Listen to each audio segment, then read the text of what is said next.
So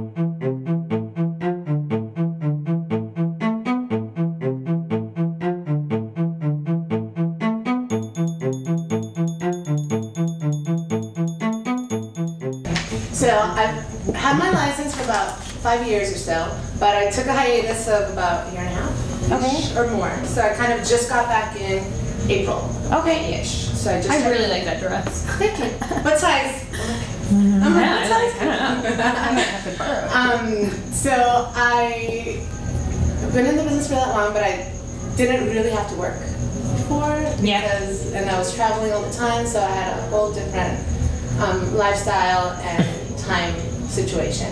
So now it's been easier. The boys have been in Mexico vacationing, so I'm like getting back in and getting my classes, which I already did, but I'd like to keep doing stuff. But. Okay, so April this year, you just got back in.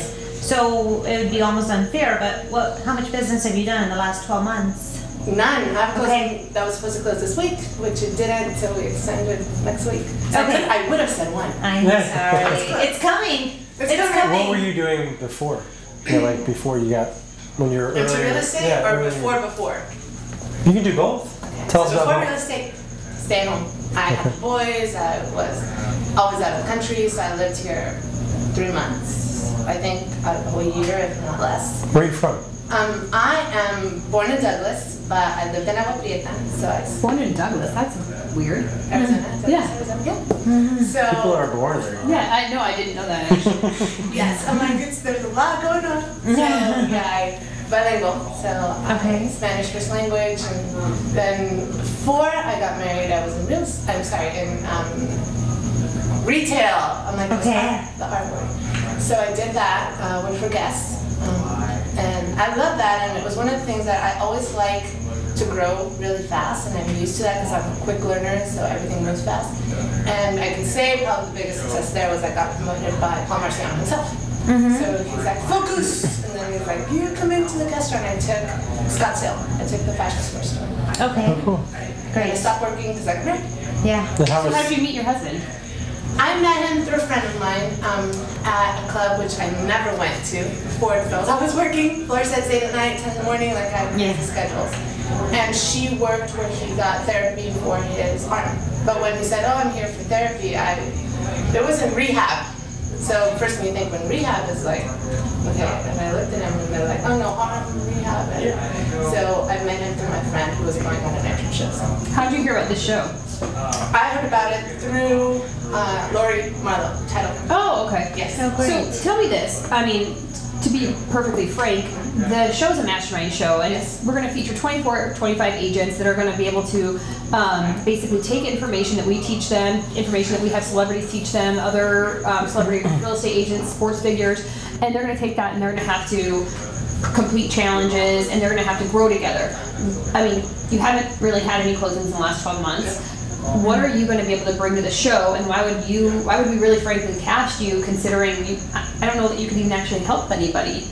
Well, I think I can because I bring a lot to the table, and not even that, even just the Spanish alone, it's a huge market share for everybody or for other people, so I have an advantage there. I'm a quick learner, and I still remember like part of what I did. I didn't work on the business as much, but I still did it. So I might have 12 closings in a year, and 12, so I still did a lot of stuff, and I did stuff for friends. And I always tried to kind of keep educated to some point, but I'm very competitive and I love to learn and I am very energetic. So even that, if people are down, I can help motivate. So. What's your business plan look like now? Next 12 months, next year? Well, right now, I'm working with more buyers, so I've kind of been focusing on that. I'm trying to get into the listing, which I never did because I shied away from it even if I'm outgoing. Sure. I have that 5% that's like, that would hold me back. So now I'm diving into Where are you getting the business from? Friends, people that I know, which I didn't know I knew that many people. Like I figured out that I know more people than I thought. Yeah. So. You've lived here how long? Oh, here for about 13 years. 13 years. Okay. I mean, you were born here. Yeah, but no, but she left. She said she lived out of the country for a long time. Oh, no. I've lived. She's just all over the U.S. Oh, I thought you meant Scottsdale. I lived in Scottsdale for about 13 years. But I lived in Douglas. I had a house in Douglas and in Agua Prieta. And then my base was here, but I was in the Dominican Republic, or I was traveling when they were playing games, and I was doing other stuff.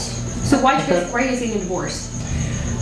We just it was a lot of fighting, a lot of things the kids might have should have seen, and so we just didn't agree on how to handle things in front of the kids. So that was the biggest issue. Had you been married before? No. Tell me about the most, I mean, other than your marriage, what might have been the most devastating and or challenging thing that you've ever been through in your life? I don't know, and that's a hard one even when I looked at the application, because I don't think there's anything that I could say it was a failure. I think that they actually put it on right there.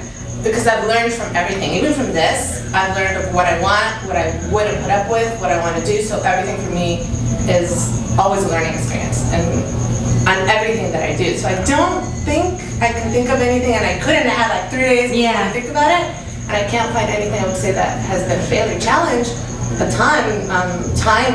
What about adversity? There's always something that overcomes it. So I don't care how bad things may seem, they might have seemed bad at the moment, but something overcame it, so it doesn't seem bad anymore. Does that make sense? Yeah. I have a couple of friends who are married to professional football players, and I don't talk to them as a group, but I do know that talking to them individually as friends, it's been a real tough battle. And it has a lot to do with the husband always traveling, and it has to do with just what, when two people love each other so much, it doesn't matter what the word trust means anymore. It's just so much going on. Would you consider that was a hard thing? Was that a challenge in life getting used to? You know what, it's funny that you say it, because I think I trusted him more than he trusted me. Okay. So that was the issue. It was like checking on the 7th inning of a game, he's calling, and I was working back when we were dating. That's incredible, right? To hear that. I'm like, aren't you playing? The clubhouse is like, where are you? I'm like, I'm at work, Christian.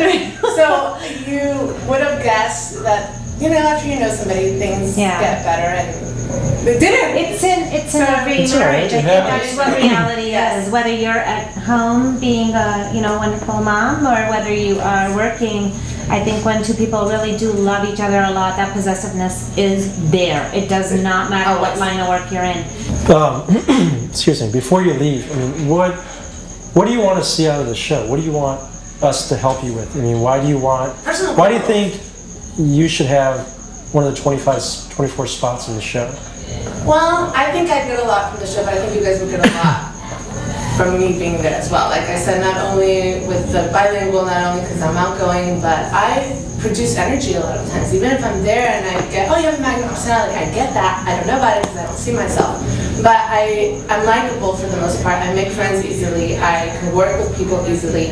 I can adapt. So I think, like I said, my biggest strength is I have a positive, adaptive personality.